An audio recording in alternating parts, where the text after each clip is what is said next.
Hello guys, welcome to YouTube channel. आप सभी देख रहे हो आपका अपना यूट्यूब चैनल है वी आर जीनियस। तो दोस्तों, चैनल पे नए हो चाहे कुछ सब्सक्राइब कर लो ताकि नए वीडियो की नोटिफिकेशन मिलती रहे। तो दोस्तों, अभी तक मैंने बहुत सारे प्लैनेट्स के बारे में वीडियो बनाया है, इंक्लूडिंग ब्लैक होल को लेकर भी। और एक वीडियो ऐसा ही बनाया था जिसमें मैंने ये बताया अगर चांद नहीं हो तो कौन कौन से इफेक्ट हमारी पृथ्वी पड़ेगा। तो आज का जो टॉपिक जो आपने देखा ही है वो है कि अगर सूरज नहीं हो तो हमारे ऊपर क्या इफेक्ट पड़ेगा। तो ये इंटरेस्टिंग टॉपिक है, उम्मीद है आपको पसंद आएगा। तो वीडियो शुरू करते हैं। तो सूरज जो है वो हमारी पृथ्वी के लिए one of the biggest natural source है जिससे हम इलेक्ट्रिसिटी जनरेट कर सकते हैं। इसके अलावा हमारी पूरी दुनिया पे जो प्रकाश आता है, जो रोशनी दिखाई देती है, उसमें सूरज का बहुत बड़ा रोल रहता है। और सूरज ही है जो पूरे दिन प्रकाशित रखता है हमें। तो क्या हो अगर सडन सूरज गायब हो जाए या सूरज डिस्ट्रॉय हो जाए। तो अगर सूरज डिस्ट्रॉय हो जाता है तो 8 मिनट 30 सेकंड हमें कोई फ़र्क नहीं पड़ेगा, क्योंकि सूरज के प्रकाश आने में हमें इतना टाइम लगता है। तब तक तो हम संभाल लेंगे, पर उसके बाद इसके जो इफ़ेक्ट्स हैं पड़ने शुरू हो जाएंगे। सूरज बहुत अरबों साल से अपनी रोशनी हमारे पृथ्वी पर डाल रहा है। अगर वो सडन के लिए बंद हो जाए तो कुछ टाइम बाद आपको अंधकार आने लगेगा। उसके बाद पूरा दिन और रात चाहे कुछ भी हो, आपको सिर्फ अंधकार ही देखने को मिलेगा। क्या, क्योंकि सूरज की जो रोशनी है वो नहीं रहेगी।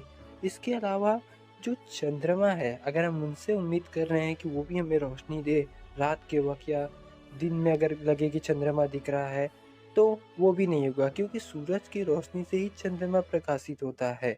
और चंद्रमा अगर प्रकाशित ना हो तो आपको तो पता ही है कि हमें रात में भी रोशनी नहीं मिलेगी और दिन का तो भूल ही जाओ। इसके बाद क्या होगा कि जो रात में हमें तारे दिखते हैं, हमें बस उनके सहारे रोशनी की उम्मीद रहेगी और वो भी बहुत कम रहेगा। इसके अलावा हो सकता है जो पेट्रोलियम हो गए, कोयला हो गए, जिससे हम नेचुरल एनर्जी नहीं, जबकि कृत्रिम एनर्जी जो बनाते हैं, जो इलेक्ट्रिसिटी जनरेट करते हैं, उसकी सहायता से ही पृथ्वी रोशन हो सकती है। लेकिन वो भी कब तक, जब तक ये साधन सीमित है। और ज़्यादा यूज़ करते करते कुछ टाइम में ये भी ख़त्म ही हो जाएंगे। और इसके बाद क्या होगा कि जो ग्रह है धीरे धीरे ठंडा होने लगेगा। जो ठंडे होने की जो प्रक्रिया है वो थोड़ी फास्ट होगी, कि सूरज की रोशनी की वजह से ही पृथ्वी पे गर्मी भी है। और वो जैसे हट जाएगी तो क्या होगा, धीरे धीरे जो टेम्परेचर है -20 डिग्री तक भी हो सकता है, और आगे चल के -100 डिग्री सेल्सियस पे हो जाएगा। और धीरे धीरे पृथ्वी जो है ठंडी होने लगेगी और उसके जो पानी है वो भी जमने लगेगा। और इसके अलावा पेड़ पे बहुत ज़्यादा असर पड़ेगा, क्योंकि जो पेड़ पौधे हैं वो अपना खाना जो है वो सूरज की रोशनी से मिला के फोटोसिंथेसिस के प्रोसेस से बनाते हैं। अब सूरज की रोशनी तो है नहीं, तो 80 टू 90% जो पौधे जो सूरज की रोशनी पर ही डिपेंड है वो धीरे धीरे मरने लगेंगे, जिससे हमारी जो पृथ्वी की हालत है और इंसानों की हालत और ज़्यादा ख़राब हो जाएगी। और पेड़ अगर मर रहे हैं धीरे धीरे तो हमें भी खाने को कुछ नहीं मिलेगा, क्योंकि जो शाकाहारी ऑप्शन रहेंगे वो ऑलमोस्ट 80 टू 90% ख़त्म हो जाएंगे।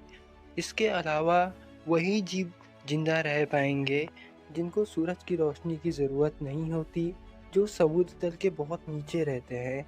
तो वही लोग जिंदा रह पाएंगे, और बाकी लोगों को बहुत सालों तक ठंड का सामना करना पड़ेगा। और तब तक उन्हें सामना करना पड़ेगा जब तक वो जी रहे हैं। ऐसा नहीं कि वो बाद में उनको आराम हो जाए।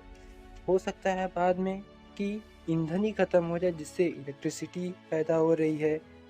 और क्या होगा कि जो पृथ्वी पे आने वाले रेडियो एक्टिव तरंगे हैं वो थोड़ी ज़्यादा हो जाएंगी, क्योंकि सूर्य का प्रकाश ना होने से क्या होगा, जो वायुमंडल है उसका भी बैलेंस बिगड़ जाएगा। और हो सकता है वायुमंडल पहले जितनी मजबूत ना रहे। ये सब तो था जो छोटे मोटे इफेक्ट जो पृथ्वी पे पड़ रहे हैं, लेकिन इससे हमारे सौरमंडल पे भी बहुत असर पड़ेगा। सौरमंडल के जितने भी ग्रह जो सूर्य का चक्कर लगा रहे हैं वो हट जाएंगे, क्योंकि वो सभी सूर्य की गुरुत्वाकर्षण शक्ति की वजह से उसके चारों ओर रोटेट कर रहे हैं। तो वो गुरुत्वाकर्षण हट जाएगी जब सूरज नहीं होगा। तो क्या होगा, वो अपना अक्ष छोड़ के सीधा बढ़ने लगेंगे। और तब तक वो आगे बढ़ेंगे जब तक कोई दूसरा तारा अपने गुरुत्वाकर्षण से उन्हें अपनी तरफ नहीं खींच लेता, तो हमारी पृथ्वी भी सीधी ट्रैवल करने लगेगी और तब तक आगे बढ़ती जाएगी, जब तक कोई दूसरा बड़ा तारा उसे अपनी गुरुत्वाकर्षण शक्ति से अपनी तरफ खींच ना ले। तो ये सभी परिणाम हो सकते हैं जो बहुत ज़्यादा खतरनाक है, इंसानों का अस्तित्व लगभग मिट सकता है और हमारी पृथ्वी है पहले जैसी ठंडी ग्रह हो जाएगी और पानी भी बुरी तरह जम जाएगा। तो इस प्रकार मैंने नॉर्मली एक वीडियो बना दी जिस पे मैंने आपको बता दिया है कि अगर सूरज सडनली ख़त्म हो जाए या उसकी रोशनी भी हम पे ना मिले, तो हमें कौन-सी नुकसान हो सकती है। तो उम्मीद है वीडियो पसंद है। ऐसी वीडियो की जानकारी पाने के लिए चैनल को सब्सक्राइब कीजिए।